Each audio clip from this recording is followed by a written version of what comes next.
Our business editor Richard Southern joins us now. And Richard, many essential retail workers have received a raise in the recent weeks, but will it last once this pandemic is over?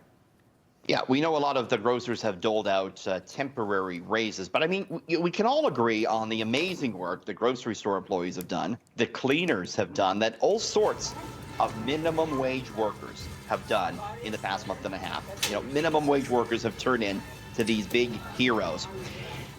The Ford government last year did away with a planned minimum wage hike to $15. Instead, the premier tied the increase in the minimum wage to inflation, meaning it's only going up a few cents in the fall. So in light of everything we've seen, I wanted to ask the premier if he's changed his mind on minimum wage. Take a look. Right now with the grocery clerks, that the private sector, through their corporate companies that they work for, they're above minimum wage right now.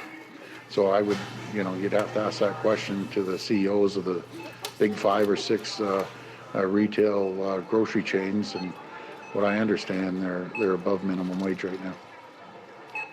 So, he didn't really answer my question there, but it sounded like, he's not going to budge on the minimum wage. Yeah, and there's two schools of thought. I mean, many other businesses are hurting and maybe couldn't afford a minimum wage.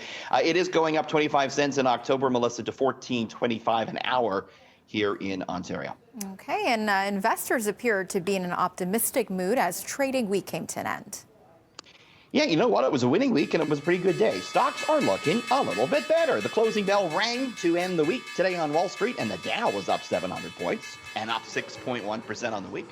Closer to home, the TSX picking up 466 points today, or 3.3%. A lot of today's buying was attributed to a story in a healthcare publication in the States talking about how a company called Gilead Sciences was testing an experimental drug called remdesivir to treat COVID-19 patients, and apparently one trial in one Chicago hospital went well. So traders kind of latched onto that and did some buying. So we'll see if that continues next week, Melissa. Okay, and certain sectors are booming these days, and they all have one thing in common, Richard. They rely heavily on our vices. Vices. Oh, are we going to be doing some of these Friday night at home, Melissa? I don't know.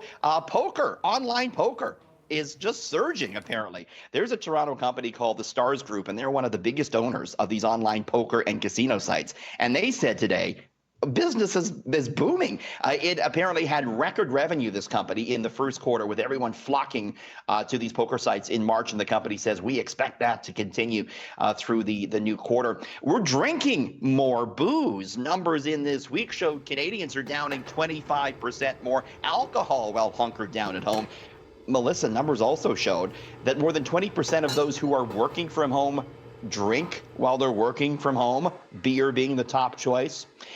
And we're also smoking a lot more pot. We just got numbers in from the OCS, Canada's or Ontario's cannabis distributor. Melissa, it says it's seen online orders triple since the COVID-19 started, with almost 1 in 3 orders coming from new customers. So that's what we're doing, it seems, to pass the time, Melissa. I don't know.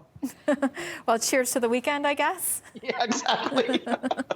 Little gambling, smoking, drinking, just, in moderation, Yeah, no, absolutely. Well, thank you, Richard. We'll see you again in the next hour. Thanks, Melissa.